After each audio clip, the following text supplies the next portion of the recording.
Guys, welcome back to another episode of hashtag LiveLeanTV. This show got pretty... You said it wrong. I did? Yeah, you said hashtag LiveLeanTV. Oh, I did. Oh, damn it. Oh, see, we're always telling you what not to do, and you just did it. Yeah, and we had a little awkward moment at the end. Enjoy Yeah, the a couple show. of awkward, A little weird, awkward, weird like stuff. this feels like it was awkward This is right now. actually awkward right now. Are you going to edit this? I don't think so. Okay. Enjoy. What's up, everybody? Welcome back to another episode of Hashtag AskLiveLeanTV. Thank you for tuning in for episode number 38 of the podcast. We are killing it here on the show. We're almost getting ready for the new year. Yeah, you guys are killing it with your awesome questions. Thank you so much for bringing the content. This show is all about you and for you, and thanks to you. It's all about you. So what you guys got to do if you want to get your question answered on the show, it's all up through social media. So you got to follow us down here and post the questions. So Twitter, Snapchat, Instagram, and Facebook. Down there. Make sure you're following us there. Make sure you use the hashtag AskLiveLeanTV. That's how your questions pop up. That's how we find them. Let's get into the show. And a little bit of advice for your questions. Make sure you tell us a little bit about your background. If it's a question about, how you want to get results for your situation, tell us who you are, male or female, a little bit of your stats, and then ask the question. That helps us. Okay, first question from the Black McLovin. Question is, hashtag AskLiveLeanTV. I know sleep is important in muscle growth, but I don't get quality sleep because I have apnea. I sleep with a mask and it's not always comfortable. So could me not getting sleep now affect me making progress? Oh, sleep apnea. That's rough, bro. I feel ya. If you guys don't know what that means, it's like a condition where you kind of like wake up. You have like breathing issues while you're sleeping. I don't know exactly, the mechanism behind it, but the mask is like this big plastic thing you have to wear over your nose and mouth. So yeah, that can't be comfortable. I don't think I would sleep very well with that on either. But it's one of those situations where you just have to do the best that you can. It's not going to be perfect, and I don't really have any advice for how you're going to improve it because your health and well-being and, ability to breathe is more important than muscle gains. Yeah, so I think, but let's just put this in perspective. Yeah. Okay, guys? So sure, it's not optimal if you can't get 8 hours of quality sleep. Does that mean you can't get any results at all? No. Great point, yeah. That's the thing that we keep driving home with you guys is Forget living perfection. lean is not about being perfect. Nobody So is. just because you can't get 8 hours of deep quality sleep doesn't mean you just stop doing everything else that we talk about, True. i.e. eating real healthy food and working out with intensity and performing the right type of lifts and having fun with it. So do the best that you can do. Don't use sleep apnea. Don't use timing. Don't use past issues. Don't use this. Don't use that as excuses not to be able to just do something. So Absolutely. Really great point. all right, next Perfection question. is out, progress is in. Yes. Okay, so Anna says, LiveLeanTV, do you eat fish? If you do, what type of fish? Greetings from Portugal. All right, Anna from Twitter. We do eat fish. We don't typically make fish at home all that often. And I would say the reason for that is because, it tends to stink up the kitchen. We live in a condo building. That's the real reason. Sometimes yeah. you can smell it out in the hallways. We don't have windows in our kitchen, so the smell would kind of like linger. Another reason is I find it's more difficult finding high quality fish, meaning wild fish. You can get farm fish at Costco, but we just don't roll that way. Like we want to make sure that the meats that we're eating are the highest quality possible. So we tend not to pick up farm salmon, but we will pick up if it's, do they have haddock here on the West Coast? I think so. But haddock, it's not as common. Yeah. Haddock back where I grew up on the East Coast was easy to come by, and that was wild and it wasn't farm, so it was a good quality source of fish. But what I actually try to do is whenever I go out to eat, and it's not a cheat meal night, I try to order fish off the menu is what I always try to do to get more fish. Or like lamb or something that you wouldn't cook in your house. But yeah, I think fish is a great source of, it's high in protein. You get fish oils from it. It's really like nutritionally good for you. So I definitely recommend eating it. And I like eating it myself. But like you said, we just don't eat it that often for those reasons. Yeah, we do eat tuna. We definitely like it. We do eat tuna on occasion as well. It's not an everyday thing. We get it from a can and we get a higher quality source of tuna. It's quick, it's affordable, it's something you can just keep in your pantry for times when you're in a pinch. Yeah. But like if you have no other protein source. But like I said, it's not an everyday thing. It's something like, oh, you get home and you're tired, you don't have anything to throw together and you want something quick, can of tuna, boom. Yeah, done. We put it in our LiveLean diet book for that reason, because college kids can afford it. Yeah, you know, simple. anyone can cook with it. It's just easy and it's affordable. Yeah, and that was the point of the LiveLean20diet.com program, is that it's simplifying the way that you eat. So we take 20 ingredients, 20 healthy ingredients, and just make 20 recipes using just those 20 ingredients in 20 minutes or less. So if you guys haven't checked that out yet, check it out. And one last thing is I do fish oil. So I take a fish oil every day. So that helps me get the healthy omega-3s without eating the fish. I used to eat a lot of tilapia when I was like training for shows. You did too in the beginning, right? Yeah. Like, I don't know about you guys, but like 10 years ago, I feel like tilapia was like the thing for fitness. Like everyone was kind of like hooked on it, like because it's really low fat and high protein. Yeah, it's low calorie, no carbs, no fat. It's basically just protein. Right. So I ate a lot of that and I did not enjoy it. But this was back in the day when I used to think that it was either delicious food or results. Like that's how I used to think. It was either one or the other. I didn't realize that you could actually eat things that taste good and get fit. Well, tilapia is like, it's a tasteless food though. So I know, but the way I would cook it was just so plain. But like, I would just bake it with like a little, Mrs. Dash on it, and it was so plain. But it's so easy to make tilapia though. Like you put it in the oven, you put a bunch of spices on it. It doesn't stink. It tastes like what the spices are. Yeah. But it's not the highest quality source of fish either. I know. I don't want it now. Like I'm over that. Like if I were to choose the type of fish that I would want to eat now, I think my salmon would be number one for me. Yeah. And then I like cod and halibut and things like that too. Yeah. But I think salmon is probably my fave. Yeah. Next question on Twitter from Valentina Cecilio says, how should one deal with poor air quality when trying to live lean? Left my clean air home country 2 years ago. Oh man, I wonder what country you're living in. Yeah. How do you deal with this? I think this kind of is the same answer as the guy with the sleep apnea. It's like you just do the best that you can with what you have. We understand that not everyone lives in California. Like we are lucky to live in a gorgeous place with amazing weather and clean air and everything. But well, it's somewhat polluted here, but yeah. Somewhat polluted? Have you seen the skies in LA? But, it's like, like we talked about, not everything has to be perfect. Perfection is so overrated. It actually doesn't even exist. So forget about trying to make everything under your control and just do the best with where you are, what you have, and what you can control. Yeah. You still are putting food in your mouth. You're still moving your body. You're still sleeping. Mm-hmm. You got a lot of other good things that you can do with your body. Don't let that small little thing ruin all of your progress. Or stop you from making any other actions. Yeah. Okay, next question. Oh, your turn. This one is from Dahlia Milan Vela on Twitter. What's preferable if I have just 4 to 5 hours because of my work to sleep? Should I sleep for 4 to 5 hours or sleep 1 hour less and work out?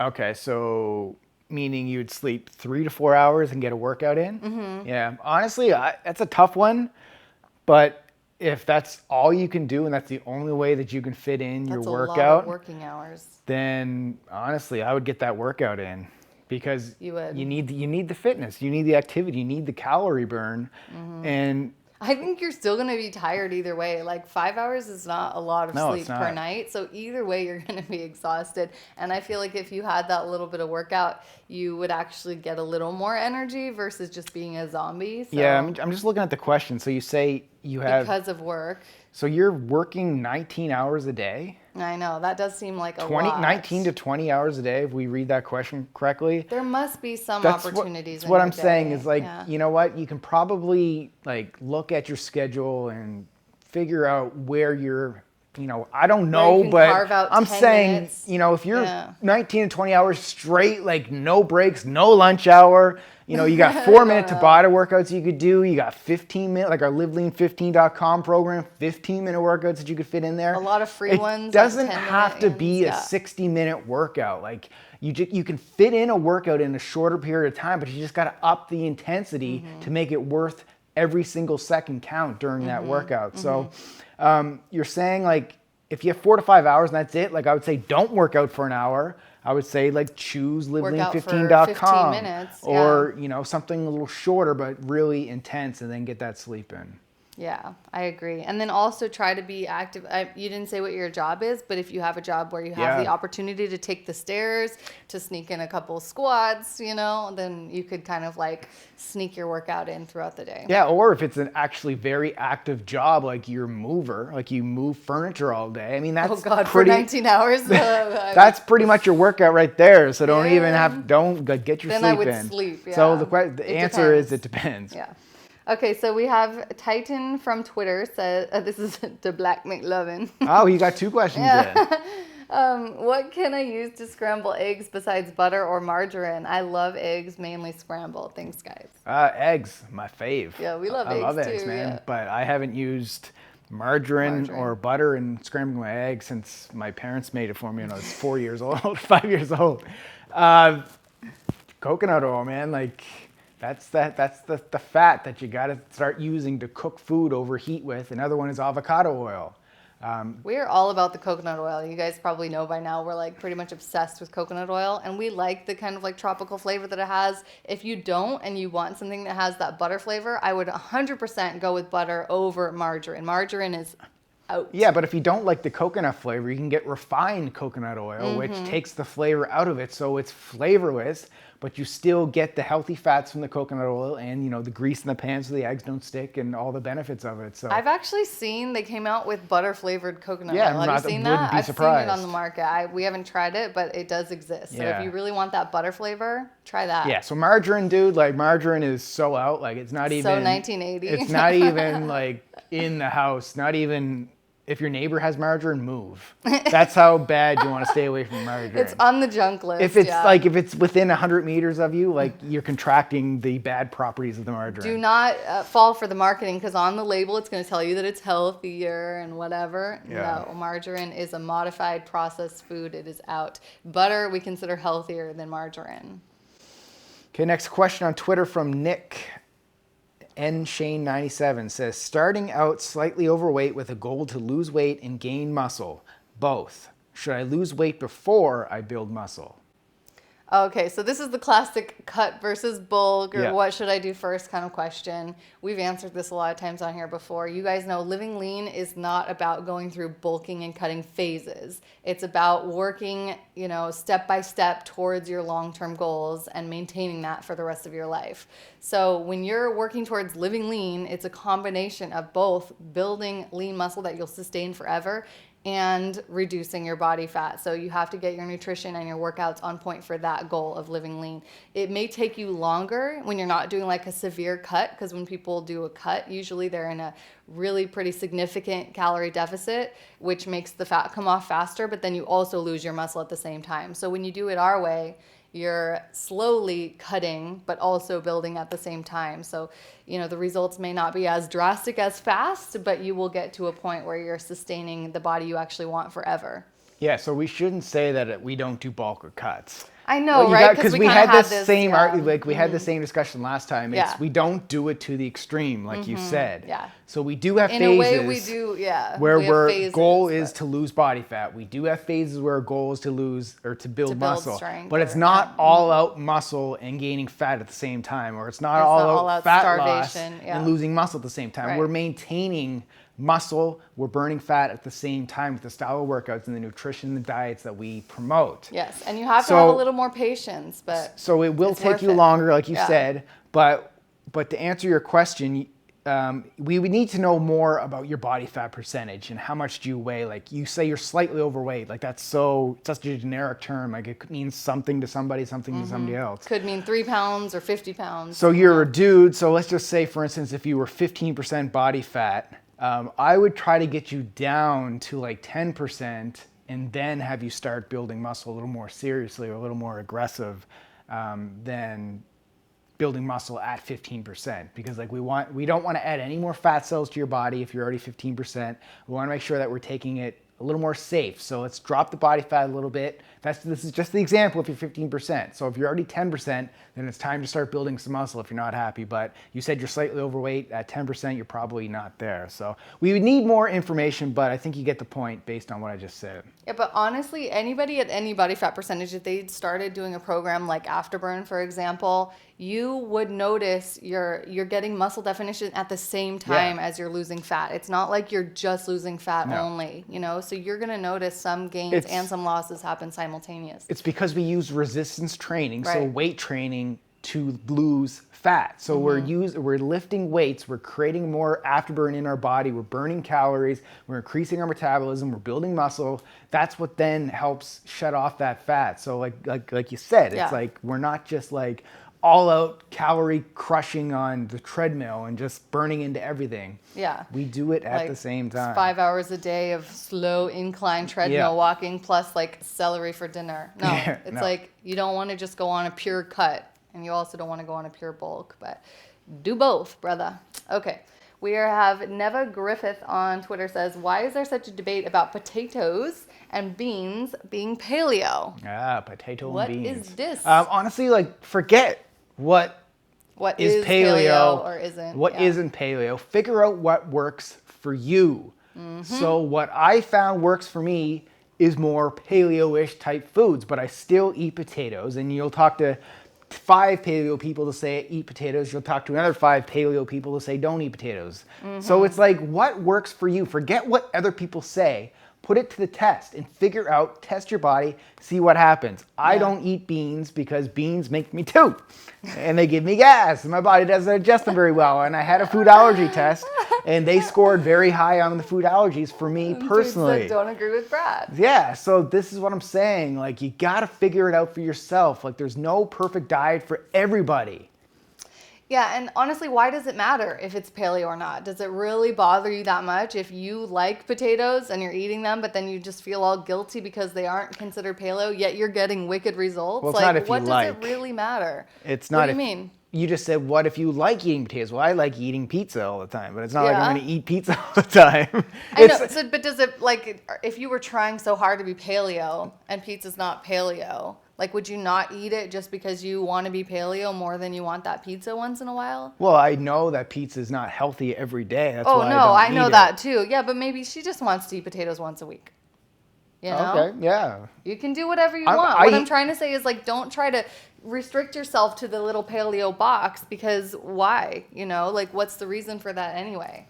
It just drives me nuts when people have all these like rules about what is and isn't acceptable when it doesn't even correlate to what results you're seeing. Yeah. You know? I mean, I eat potatoes pretty much every day. Sweet potatoes, usually. We very rarely eat like white potatoes. I still would, but I just like the taste of sweet potatoes better. And sweet potatoes are more nutritious, so. Yeah.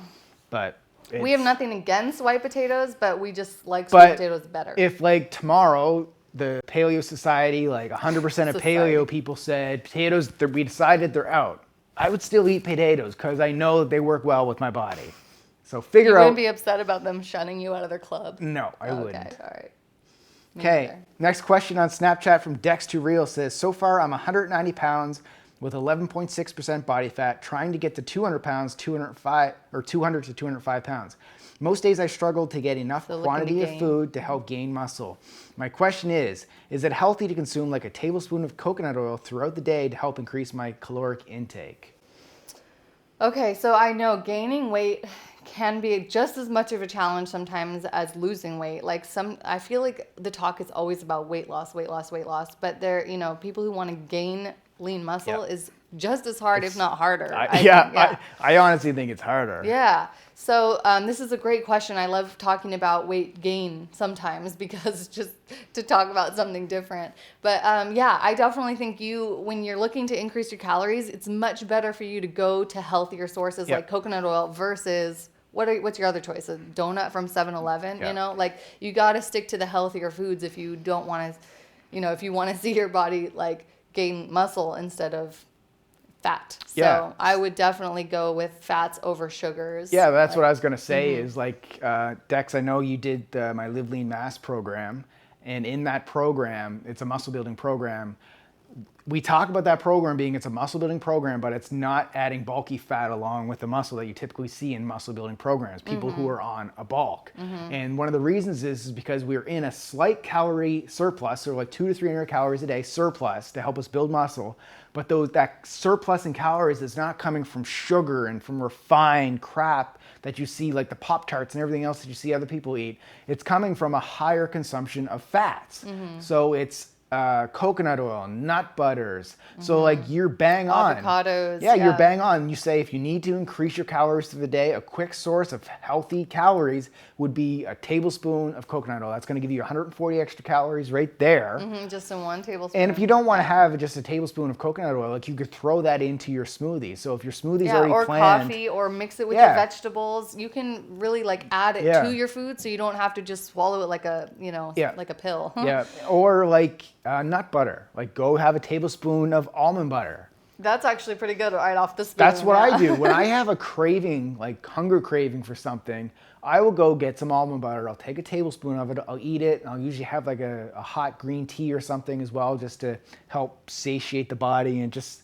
Why is it like something about warm tea is just really like satisfying. It's comforting is what it is. Yeah. And then the hunger just goes away. It can help you forget your craving altogether. Yeah. I know, this is more of like a weight loss hack than a weight gain hack, but like brushing your teeth right after dinner. If you're one of those people who cannot stop snacking after dinner, like you keep going for more, go ahead and brush your teeth. And that's for weight loss though. But for Dex, you might want to have like a weight gainer smoothie after your dinner. Yeah, but a weight gainer smoothie that you make on your own. Well, I know, a healthy one. No, Yeah, you got to exactly. say that because I know we get that question a lot. Not like, when you buy from GNC. Well, weight gainer is like the pre-made weight gainers. If anybody out there is thinking about taking them, like just look at the ingredients. They're filled with crap. A lot of sugar. It's just like, what can we throw in there? Like what kind just of... to make the calories Throw a high. yoga mat in there. Let's throw in like some dirt. Like let's increase the calorie. Make it yourself. Like I could... We have one on Team Live Lean. We do. I was going to say, on Team Live Lean, we have like a... It's a pina colada flavor. It's really good. And it's like 800 calorie or 1,000 calorie smoothie. And it's like... And the smoothie you make every day is 600 calories. Yeah. So that right there could totally, bump you up to your calorie level that you need to hit. So there you go. It's possible. And I know, like, you might feel super stuffed and super full if you're not used to eating the amount of food you need to eat to gain weight. But if you take some of it in liquid form, drinking it is easier. Drinking it is easier than trying to eat like too many vegetables and stuff like that. Yep. So, but yeah, I would say put that coconut oil on your veggies, put it in places so you don't have to just, or just eat it, whatever you want. Okay, Gret Bar says on Snapchat, so many people are talking about post-workout high-carb meals and how it's important to have a high-carb intake after a workout. I always thought that protein is important post-workout, not carbs. Was wondering, what's the reasoning behind this theory, and if you guys agree to that? And if yes, what types of carbs do you recommend post-workout? All right, so the idea is post-workout protein and post-workout carbs. Mm-hmm. When people are talking about it, it's not just you go alone. 100% sugar and that is it. Mm-hmm. So the theory behind it is carbohydrates will help shuttle the amino acids. That's when the protein's broken down, they're broken down into amino acids. The sugar will help spike insulin, which will then help shuttle those amino acids into the muscle to help recover, repair, and grow. Mm-hmm. So that's the idea of it. So to get that transportation of the protein to the muscle, you have to have the sugar in there as well. So it's not just like an all-out sugar fest. It's protein and carbohydrates, and then typically fat is kept lower post-workout because fat will slow the absorption of the protein in the muscle tissue. So that's why it's protein fat. Right. I was going to say fats typically slow down digestion. Sugars typically speed it up. So that's the difference. That's what you want after post-workout. You do want a fast metabolism because that's, you're doing repair of all that muscle tissue damage. So protein plus carbs. And what types, you asked? I would recommend, still healthy sources, things like sweet potato or fruit. We often use bananas or other, frozen fruits in our post-workout shakes. We also use like maple syrup or honey sometimes. Yeah, so it's a good mixture of like glucose and fructose. So fructose helps replenish the glycogen in the liver, where glucose helps replace the glycogen in the muscle cells, and a little back and forth between those two. So make sure you get a source of the fructose from fruit. So banana is typically a good source of sugar afterwards. They're just easy to keep in your house and in your freezer. Yeah. It's easy to eat, throw it in a blender. Yeah. And then a quick source of glucose. So like maple syrup we like honey, sweet potatoes, like you said.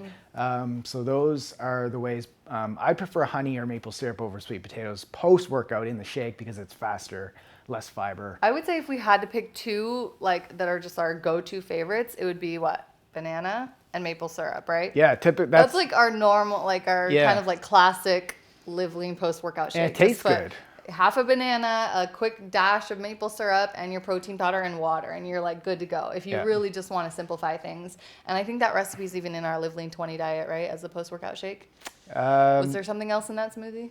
There might have been berries. Yeah. A lot of times I'll put banana and berry. Yeah. So yeah, that's just a simple, quick answer for you. But there are more than one option for what to have post-workout. But that's just like the easiest, simplest go-to thing that we always have. And so hopefully that clears up the misconception of carbohydrates and protein and why you should have both post-workout and the theory behind it. Yeah, it's not all about the carbs, but I think people talk more about the carbs because people freaking love carbs because they're more exciting than protein. And that's the time to have the fast digesting carbs. So if you're gonna have a like pizza or something like those Sour Patch, like whatever pizza has a lot of fat. I know, I was just thinking that too. But Sour Patch Kids or like some Gatorade. If you have a craving for soda. like just sugar, like candy, that's the time to have it. Yeah. Although it's not the best source because you're getting in all that other junk with it. Yeah. But if you have to, post-workout is when it is. Go earn it in the gym and then have it as your reward afterwards. Yeah, totally.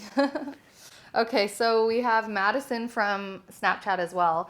Says, thank you for your response to my question. As of now, I'm sitting at 11% body fat, eating 112 grams of protein, 127 of carbs, and 53 of fat, weight training 5 times per week, and hit cardio sprint session on the treadmill per week. I can see my abs somewhat, but still feel soft. Calories around 1420. I don't know what to do next. Scared of eating more and gaining body fat, and I can't eat any green veggies due to stomach problems. So no big ass salads for bulking up my meals if I drop calories. What can I do? And if to increase calories, which macros? Well, I know what I would say to that. What's that? What would you I think what you're going to say is how long you've been doing this, right? Was Patience. that what you're going to say? Yeah. What can you do next? Be patient and keep doing it, because what you're saying there is pretty much bang on. Like, I don't know enough details. Although, I don't know what your weight is. You said what your body fat is, but 1420 calories is pretty low, so I'm hoping that you're short. Well, in Madison, I'm assuming female maybe. Yeah, that's what I'm guessing. So we don't know everything. And we don't know your age about either, that, but 5 times lifting weights a week, that's great. 4 times HIIT, that's great. That might be a little much, but if you're really serious and you... I'm hoping you have at least 1 day off per week. We always recommend 1 recovery day per week where you're not doing lifting or HIIT. Yeah, or just a day where you still go to the gym, but you just focus more on, not lifting or HIIT, just like recovery stuff. Yoga, stretching. And then you say... I would just leave it at patience. Like, keep doing what you're doing. Do it for 6 to 12 weeks, and you're gonna start seeing results. But remember, like, we're playing the long game here. We're not in this for the short term.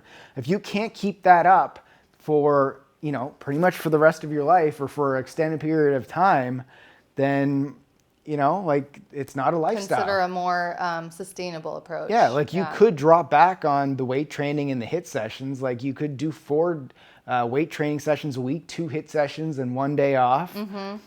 You could eat more calories. Like, we don't know enough details, but 1420 at that activity level is pretty low, and that's going to have an effect on your metabolism eventually.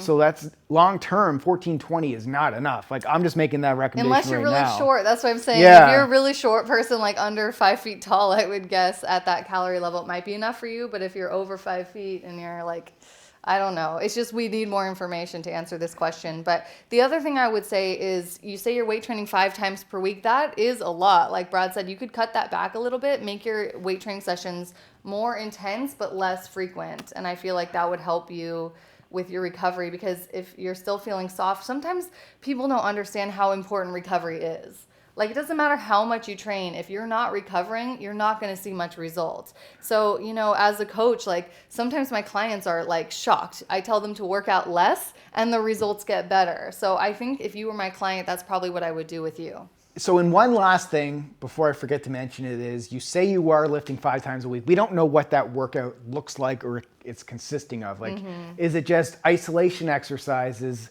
no compound exercises, so no squats, no presses, no deadlifts, and it's mainly just machine work and, a little like booty work here and there. 5-pound dumbbells. Yeah, so that matters. And then we don't know the kinds of foods you're eating to make up those macros either. So, it's a great question.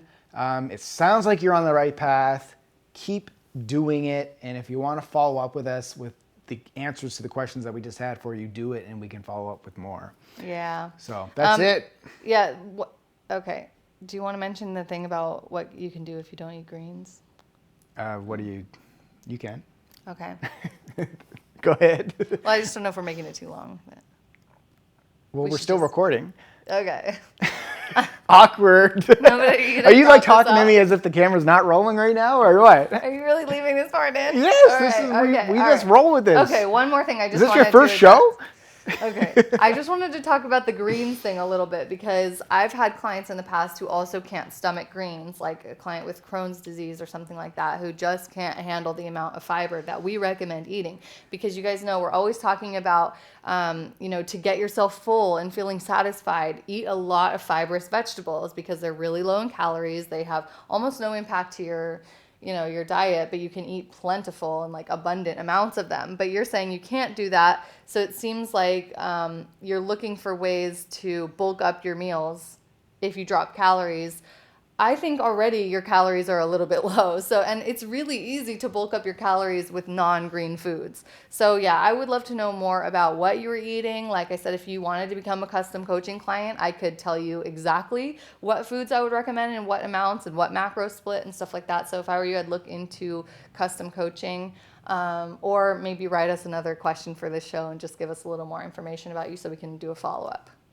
Awesome, guys. That's the show. Thank you. Sorry about that awkwardness. That was awkward. I was like, what are you talking? I thought he was going to edit. Like, have you not watched the show? Well, it's not a live show. It's straight through, people. All right, whatever. We don't edit. All right. All right. So that's it. Thank you guys so much. That's episode number 38. Yeah. 38. So now we're on our way to 40. Thank you guys so much for the questions. I wanted to say we are considering, we're considering doing a kind of change up, like changing this show into something different, because as fun as Q&As are, they can get a little old and repetitive after a while, you have to admit. So if you're tired of listening to us answer endless questions, please let us know if we should do a switch, because we have an idea of what else. I think we talked about that last episode. Yeah, we did. So we'll check out the comments, but you guys leave comments below. Let us know what you think. Make sure you watched episode 37. Like call-in shows, or you leave your phone number, we call you. You ask us a question, we'll record it. That sort of thing. So a little more interactive.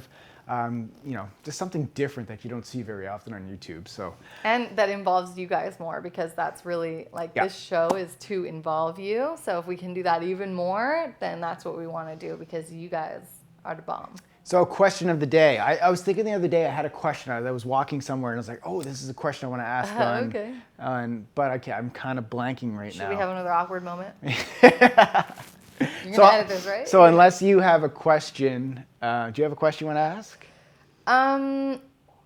Yeah, I kind of do. I have one about measuring progress. Ahead. Okay. I'll have to write it down next time. Yeah. I'm curious from you guys, because the majority of talk about getting in shape and getting fit and everything is about weight loss. Like we're always saying, we're always talking about weight loss. So for you guys, what is your goal? Is it weight loss or is it something else? And also what do you use to measure your progress? Are you stepping on the scale once a week, or, what are you doing to measure your progress? There you go. Tell us below. We need to know. Start the conversation. Yes. This is two-way street, peeps. It's not just us putting out content. We need to hear from you as well. Leave your damn comments below. Don't be so shy. Seriously. Even if it's just to say hi. Yeah. Or even if it's just like, Jessica, I love that color on you. Oh, great. Yeah. Okay. Or thanks. I love that makeup. Oh, thanks. Leave it below. No, really. Okay, don't be we're shy. rambling. Don't be shy. Thanks for watching. Stop it. And keep Comment. living lean. Okay, bye. Big shout out to all our Live Lean podcast listeners. We love you and would so appreciate it if you would give this podcast a review. We need your feedback to improve and grow. So please give us a review right now.